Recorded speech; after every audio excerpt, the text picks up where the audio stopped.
غسل کیسے کرنا ہے؟ نبی کریم صلی اللہ علیہ وآلہ وسلم کا جو غسل کا طریقہ تھا، آپ اس کی بنیاد بھی وضو پر رکھتے تھے غسل کی.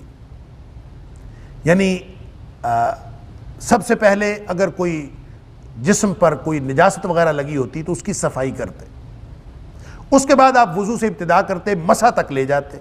اس کے بعد 3 چلو پانی کے لیتے، اپنے سر پہ ڈالتے، رنس کرتے اپنے بالوں کو اور جڑوں تک پانی پہنچاتے. اس کے بعد پانی کا بہانے کا آغاز دائیں طرف سے کرتے اور ایک دفعہ جسم پہ پانی بہا لیتے. پھر اپنے غسل خانے سے باہر تشریف لا کر اپنے پاؤں دھو لیتے. یوں غسل بھی مکمل ہو گیا، وضو بھی مکمل ہو گیا. باقی جو اس کی تفصیلات ہیں وضو کی، وہ انشاءاللہ جب ہم سورہ مائدہ میں پہنچیں گے تو میں عرض کروں گا. تو غسل میں گویا یہ ایک طریقہ کار نبی کریم صلی اللہ علیہ وسلم بتا دیا، حتیٰ تغتسلوا کا. یہ کرو گے تو پھر وہ غسل ہوگا. ہم نہا کے باہر آ جاتے ہیں، ہمارا غسل نہیں ہوتا. اور غسل کے اندر نیت بھی شامل ہے کہ آپ پاکیزگی کی نیت سے نہائیں اور اس طریقے سے نہائیں جو نبی کریم صلی اللہ علیہ وسلم نے طریقہ بتایا ہے. اور وہ ظاہر ہے کہ اس میں گندگی پہلے اتارنی ہے کہ اگر آپ کے جسم پر لگی ہوئی ہے. اس کے بعد وضو پر بنیاد رکھنی ہے، وضو پر بنیاد رکھ کر پھر جسم پر پانی بہانا ہے. اور اس طرح کہ جسم کا کوئی ایک حصہ بھی خشک نہ رہے، ایک بال برابر جگہ بھی خشک نہ رہے. اور اس کے بعد پاؤں دھونے ہیں. یوں وضو کا عمل مکمل ہوتا ہے سنت کے اعتبار سے. ہم نے اب اس میں تقسیم کر لیا کہ اتنے فرائض ہیں، اتنے واجبات ہیں، اتنی سنتیں ہیں، اتنے مستحبات ہیں. اس میں ہم صرف فرائض پورے کرنے کی کوشش کرتے ہیں. اور وہ یہ بھی کہہ دیا گیا کہ فرائض پورے کرتے ہوئے ترتیب بھی جیسے چاہے الٹ ہو جائے، جیسے مرضی فرائض پورے ہو گئے غسل ہو گیا. اب ظاہر ہے اس فرائض کے اندر یہ بات شامل ہے کہ جو کلی کرنی ہے، گلے تک پانی لے کے جانا ہے، اور اسی طرح ناک میں جو استنشاق کرنا ہے وہ بھی اس کے اندر شامل ہے. تو ظاہر ہے جب آپ وضو ٹھیک طریقے سے نہیں کریں گے تو اس کا مطلب ہے غسل ٹھیک طریقے سے نہیں ہوگا. استنشاق کا مطلب پانی چڑھانا ہوتا ہے، ناک میں پانی ڈالنا نہیں ہوتا. اب ظاہر ہے اگر پانی چڑھانا ہے ادھر تو یہ بھی ایک عمل ہے اس کے اندر، اور وہ وضو میں شامل ہے. لہٰذا مطلقاً پہلے نجاست جو بھی ہو نجاست اتارنی، اس کے بعد وضو، اس میں کلی اور استنشاق خود ہی آ گیا، پانی ناک میں چڑھانا. پھر اس کے بعد مسح تک جا کے پھر پانی جسم پہ بہانا ہے، اور پھر پاؤں دھونا باہر نکل کے یا جگہ بدل کے، یہ اس میں شامل ہے. ہم کیا کرتے ہیں کہ ہم جب ہم غسل کرتے ہیں تو ہم نے تو شاور لینا ہوتا ہے. ہم چاہے پہلے صفائی کریں یا نہ کریں، ہم نے شاور کے نیچے، ہم وضو سے بھی آغاز کریں تو ہم نے شاور کے نیچے کھڑے ہونا ہوتا ہے، جسم کو گیلا کرنا ہوتا ہے، پھر پورے جسم پر صابن لگانا ہوتا ہے، اور صابن لگا کے پورے جسم کو ملنا بھی ہوتا ہے. اس دوران ہم برہنہ شرمگاہ کو بھی ٹچ کرتے ہیں اور بار بار ٹچ کرتے ہیں. تو وہ وضو جس کی بنیاد پر ہم نے غسل کا آغاز کیا تھا، وہ وضو باقی نہیں رہتا جب برہنہ شرمگاہ کے اوپر آپ کا ہاتھ لگتا ہے. تو اس کے بعد وہ وضو تو باقی نہیں رہتا. گویا جس غسل کی بنیاد تھی وضو، وہ تو باقی نہیں رہی بنیاد. اور اس کے بعد اس بنیاد کے بغیر آپ نہا کے باہر نکل آئے. لہٰذا نہانا تو ہو گیا ہے، شرعی غسل نہیں ہوا، صفائی ہو گئی ہے، طہارت نہیں ہوئی. لہٰذا طہارت اگر آپ نے کرنی ہے تو آپ کو اس بات کا اہتمام کرنا پڑے گا کہ وضو کے آغاز سے قبل آپ اپنی شرمگاہ کو دھو چکے ہوں، تاکہ اس کے بعد دوبارہ آپ کو زحمت نہ اٹھانی پڑے کہ وہاں آپ نے صابن لگانا ہے اور آپ نے اپنے سارے جسم کی صفائی کرنی، اس کی ضرورت باقی نہ رہے. جب یہ ہوگا پھر تغتسلوا ہوگا، اور پھر آپ وضو کے اوپر بنیاد رکھیں اور اس کے اوپر پانی ڈالیں اور بعد میں پاؤں دھو کے باہر نکل آئیں. اور اگر آپ نے باہر نکل کے پاؤں دھونے کی جگہ نہیں ہے تو باتھ روم کے اندر ہی آپ جگہ بدل کے کم از کم پاؤں دھو لیں تاکہ سنت کے قریب ترین غسل ہو جائے. تو صفائی پہلے کر لیں. مثلا جن لوگوں نے شاور سے نہانا ہے، آج کل کا جو ہمارا ایشو ہے، تو وہ لوگ یہ طریقہ کار بھی اختیار کر سکتے ہیں یا کوئی اور طریقہ کار بھی اختیار کر سکتے ہیں.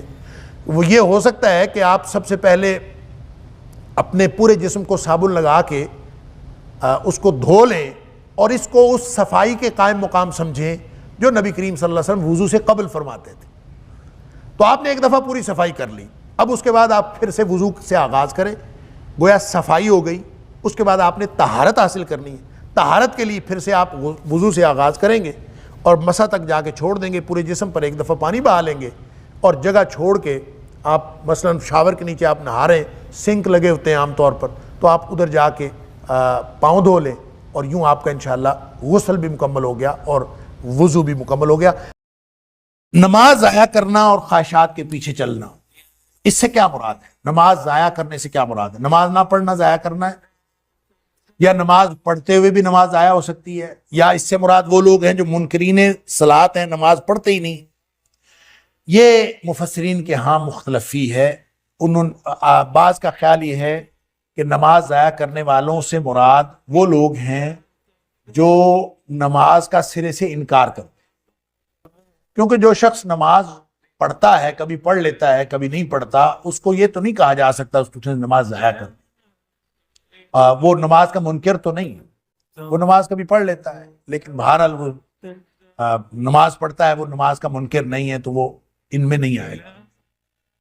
لیکن صحیح بات یہ ہے کہ جو احادیث سے ثابت ہوتا ہے کہ نماز ضائع کرنے سے مراد ہر وہ شخص ہے جو نماز کو پورے آداب کے ساتھ نہیں پڑھتا اور نماز کو پوری پابندی کے ساتھ نہیں پڑھتا، وہ شخص دراصل نماز کو ضائع کر رہا ہے۔ اللہ،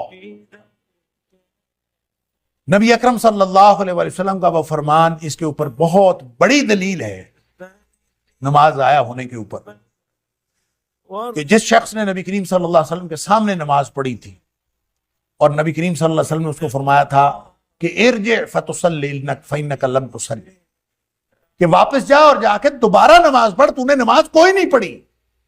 تو جب اس نے پڑھی تھی تو پڑھنے کے باوجود نبی کریم صلی اللہ علیہ وسلم فرما رہے ہیں تو نے کوئی نہیں پڑھی، تو گویا اس نے پڑھتے ہوئے بھی نماز ضائع کی، پڑھ کے ضائع کی۔ اللہ، اسی طرح حضرت حذیفہ رضی اللہ تعالیٰ عنہ کے قول بھی کسی حدیث میں موجود ہے کہ انہوں نے کسی شخص کو کہ نماز کو غلط پڑھتے ہوئے دیکھا اور انہوں نے اس کو پوچھا، ایک تو ان کو بتایا کہ تمہاری نماز کے اندر یہ غلطیاں ہیں، اور دوسرا اس سے پوچھا کہ یہ اس طرح سے نماز کب سے پڑھ رہے ہو؟ تو اس نے کہا 40 سال سے پڑھ رہا ہوں، مجھے تو کسی نے بتایا نہیں، میں 40 سال سے یہی نماز پڑھ رہا ہوں، ایسی ہی نماز مجھے آتی ہے۔ تو حضرت حذیفہ رضی اللہ تعالیٰ عنہ کو فرمایا تھا کہ تو نے 40 سال کی نمازیں ضائع کر دی۔